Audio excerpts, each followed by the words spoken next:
Hey, have you ever stood in the middle of your living room, eyeballing that tiny corner where you could maybe squeeze a dumbbell set and wondering if you should just throw a full-size bench in there and risk turning the place into a gym storage nightmare?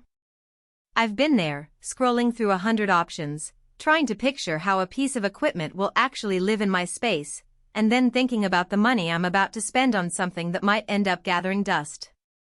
If you're wrestling with that same hesitation, stick around. Link is in the description if you want to check the product details on Amazon. So today I'm breaking down the PUCNHZYNW Foldable Weight Bench.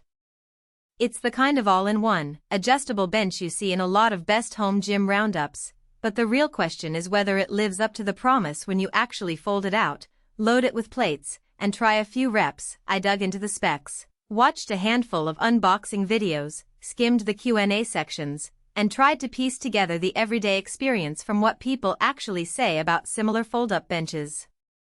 Let's walk through the practical side of things. First off, the biggest draw is the foldable design. For anyone living in an apartment, a garage that doubles as a workshop, or just a bedroom that doubles as a home office, you need a bench that can disappear when you're not using it.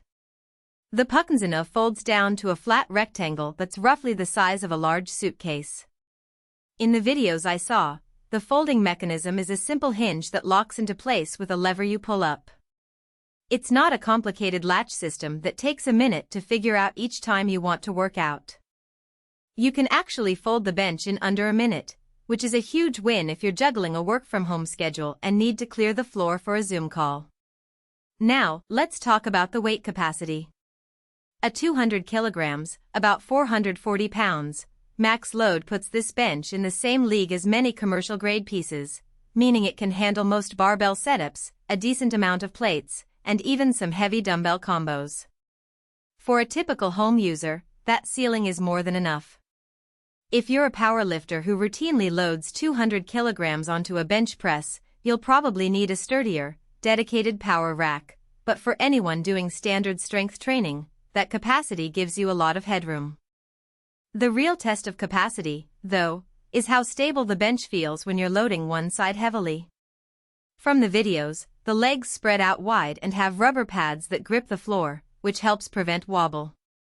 In a side-by-side comparison with a non-folding bench of similar price, the PUCNHZYNW's stability seemed comparable once the legs were fully extended and the lock engaged. Adjustability is another practical factor.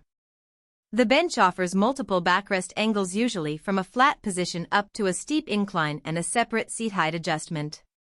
This range lets you do flat bench presses, incline presses, decline sit-ups, and even some shoulder work without needing a separate decline bench. The adjustment pins are the kind you slide in and out, and they lock with a firm click. The downside is that you have to pull the bench out of its folded state before you can change angles, which adds a small extra step if you're switching between exercises quickly. If you're the type who likes a seamless flow from chest to shoulders in a single session, you'll have to plan a brief pause to readjust. It's not a deal-breaker, but it's something to keep in mind. What about comfort? The bench comes with a padded surface that's covered in a synthetic upholstery. It's thick enough to give you some cushion for your back on a flat bench press, but it's not a plush, high-end gym pad. In a home setting where you're likely to use it for a 30-minute session a few times a week, that level of padding feels adequate. If you're prone to sore backs or you tend to do long, heavy sets, you might want to add a thin extra mat on top for extra cushioning, something you can easily do without compromising the foldable nature. One hidden trade-off I noticed is the storage footprint versus the weight you can actually use. Because the bench needs to fold, the internal frame uses a series of lightweight steel tubes that are welded together, rather than a solid, heavy-duty frame. That design keeps the bench light enough to move around. Most reviewers said they could lift it by themselves without much effort, but it also means the bench can feel a bit springy when you sit on the edge and shift your weight. For most exercises, that's not a problem, but if you're doing a lot of single-leg work or you're particularly heavy-footed, you might notice a little bounce.